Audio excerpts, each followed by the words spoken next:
Welcome back to Inspire Ed, where we learn, apply, and achieve success. So welcome back to AP Psychology, and today we're doing Module 78 of the AP Myers textbook. This topic is on aggression, and it's part of Unit 9, which is all about social psychology. So let's start with the big question. How does psychology's definition of aggression differ from everyday usage, and what biological factors make us more prone to hurt one another? So, in psychology, aggression refers to any physical or verbal behavior intended to harm someone physically or emotionally. So, for example, in high school, someone might gossip about you and pass along a very vicious rumor, or the bully who torments you in person or online.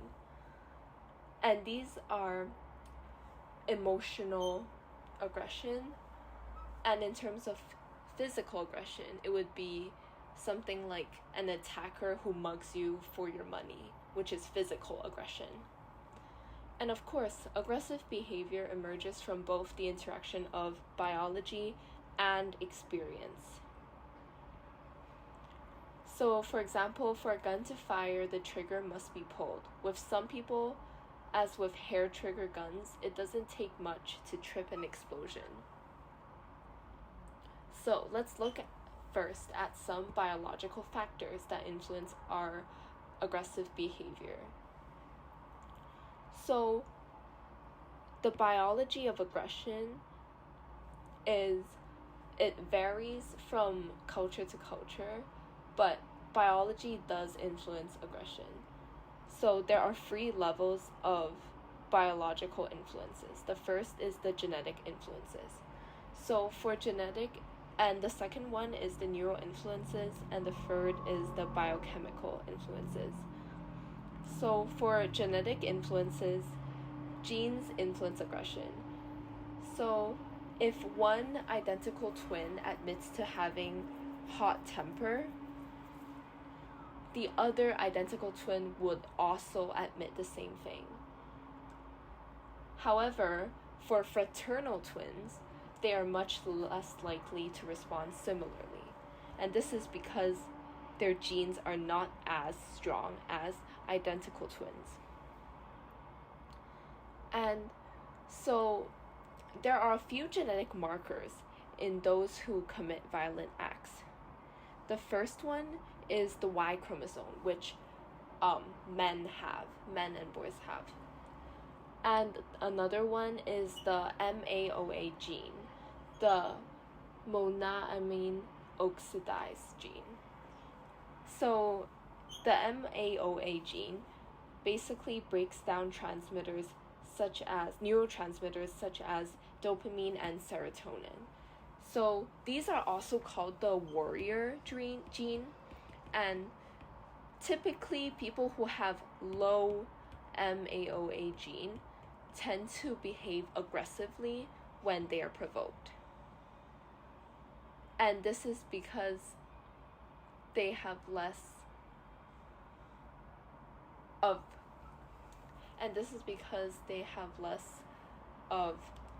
control, less of a self-control.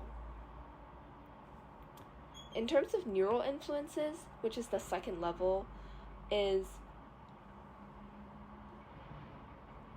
for example, when researchers put a radio-controlled electrode in a brain area, when the electrode was turned on, it stimulated aggression. So this inhibits aggression. And another instance is, for example, when a neurosurgeon seeks to diagnose a disorder and they implanted an electrode in the amygdala of a mild-mannered woman. And since the brain has no receptors, she was unable to feel the stimulation of the electrode. But once the flick of the electrode was switched on, she immediately snarled. So she became aggressive once the electrode turned on in the amygdala. And again, remember that amygdala controls fear and aggression. And another instance is studies of violent criminals have showed that diminished activity in the frontal lobe, that violent criminals have diminished activity in the frontal lobe. And again, remember that frontal lobe is the area which controls impulses. So if the frontal lobes are damaged, inactive, or disconnected, or maybe not fully mature yet, then aggression may be more likely to occur. And the third level is the biochemical influences. So the hormone testosterone, for example, circulates in the bloodstream and influences the neural systems that control aggression. However, humans are less sensitive to hormonal change, but once a man's testosterone level diminishes with age, they mature and become quieter and gentler as they age. And an interesting trait is that facial width actually is testosterone linked.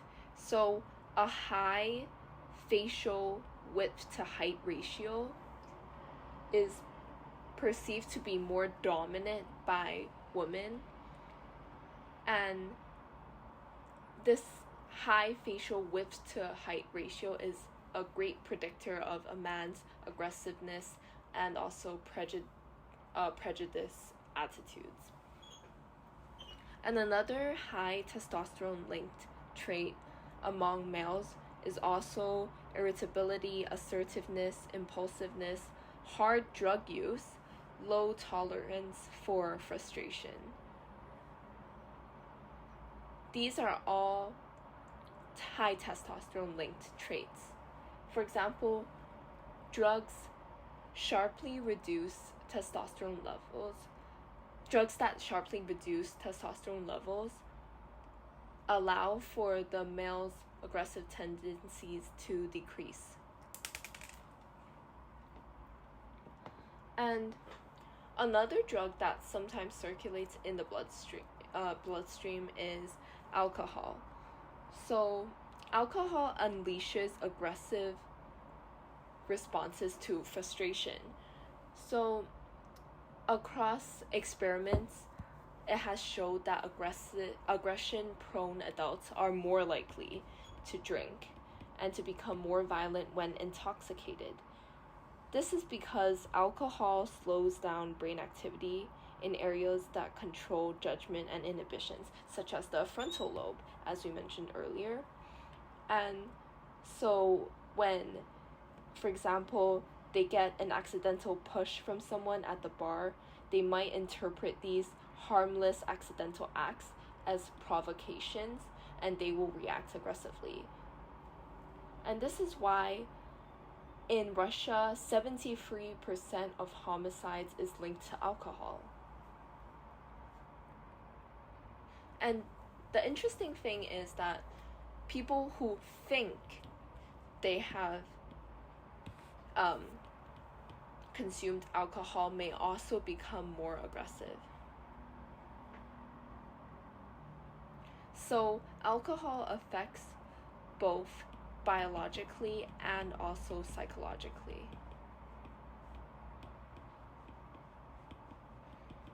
Now let's move on to the social cultural factors in aggression. The first thing is aversive events. So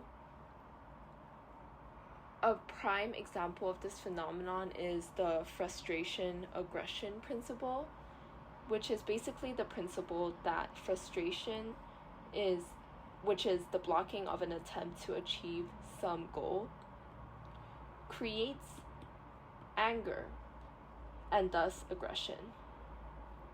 So, for example, hunger can feed anger. This hence is when people say they are hangry. So hunger in this case is an aversive stimuli. So this allows the person to become angry and thus become more aggressive. There are a few aversive stimuli such as hot temperatures, physical pain, personal insults, foul odors, cigarette smoke, and much more. And so, in the wider world, studies have actually shown that violent crime and spousal rates have been higher during hotter years, seasons, months, and days. So, this shows that hot weather actually correlates with higher violent crime and domestic abuse rates. However, this is just a correlation, not a direct causation.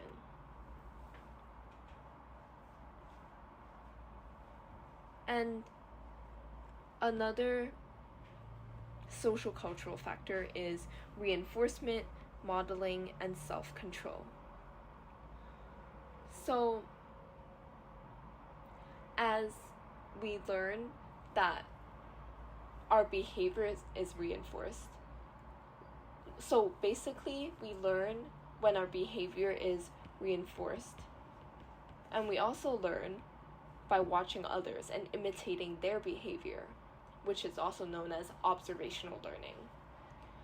So, in situations where experience has taught us that aggression pays, we are actually more likely to act aggressive again. So this is a prime example of reinforcement. When our behavior is reinforced, we will undoubtedly do the behavior again. For example, children who have successfully gotten what they want through aggression are actually more likely to become bullies. So this is why, to foster a kinder, gentler world, we have the best model and reward sensitivity and cooperation from a very early age. So perhaps we can train parents to discipline without modeling violence. So, for example, parents should reinforce desirable behaviors and frame statements positively. So when they say, for example, when you finish loading the dishwasher, you can go play. That is an example of framing statements positively, rather than if you don't load the dishwasher, there will be no playing. This is not a good way to reinforce desirable behavior. Another point is that different cultures model, reinforce, and evoke different tendencies toward violence. So, for example, places with economic disparity will lead to a higher crime rate. And, for example, in the United States, cultures and families in which fathers are minimally involved also have higher violence rates, as they don't have a father figure. Another example of this is in, for example, southern states or in white Southern American culture. There's a culture of honor, and this actually leads to higher rates of students bringing weapons and ultimately higher rates of school shootings. Another factor is media violence. So media violence teaches social scripts. Social scripts is a culturally modeled guide for how to act in various situations. So, for example, when we watch dangerous driving on the TV, this will actually lead to more risky driving in real life, as media violence teaches social scripts. This is not just for TV shows and movies. Music lyrics, listening to music can also write social scripts. For example, in a German university, men who listen to women-hating lyrics have recalled more or an increase of negative feelings and beliefs about women.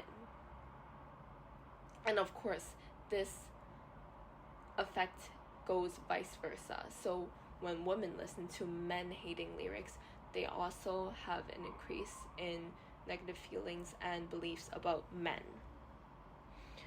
And this also leads to when men watch violent pornography, this leads to more violent acts towards women. And so, contrary to popular opinion, viewing such explicit scenes actually do not provide an outlet for impulses, but instead it actually increases punitive behavior toward women. So this leads to the question, do violent video games actually teach social scripts for violence? And the answer is yes. So we can say that positive games lead to positive effects. For example, playing Lemmings is a game where the goal is to help others, and thus it actually increases helping in real life. So if this happens in a positive way, this also happens in the negative way, where violent video games prime aggressive thoughts, and they also decrease empathy and in turn increase aggression. For example, an anecdote is in 2002, 3 young men in Michigan were playing Grand Theft Auto Free, and in the game they use simulated cars to run down pedestrians, beat them with fists, and also basically murdering. And after they played the video game, they went outside for a real drive, and they actually spotted a 38-year-old man on a bicycle, and they did the exact same thing they did in the video game, which is run him down with the car, punched him, and basically murdered him. And so this shows that in watching violent incidents or consuming violent media actually leads to negative effects. And so, to sum up, research reveals biological, psychological, and social cultural influences on aggressive behavior. So, again, this is the biopsychosocial understanding of aggression. And so this graph is a very helpful graph, and I would like you guys to screenshot this, because this basically sums up the module where it explains the biological influences and the subcategories within that, as well as for the psychological influences and social cultural influences, which all play a part in aggressive behavior. So this is the end of the module, and I would like you to answer these 3 multiple choice questions to test yourself. So the first one is, Brandt's football team just barely lost the state championship game after a questionable referee call. As a result, Brandt gets angry and starts shouting insults.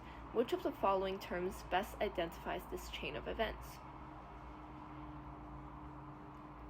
The second question is, Dwayne is acting violently towards his friends and family. A PET scan of his brain may show the below.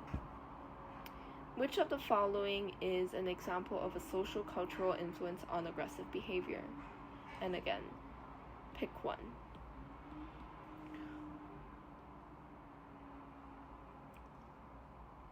Okay, after you've tested yourself, let's review the answers. The first one is C. The second one is C. The third one is D. Thank you so much, and stay tuned for the next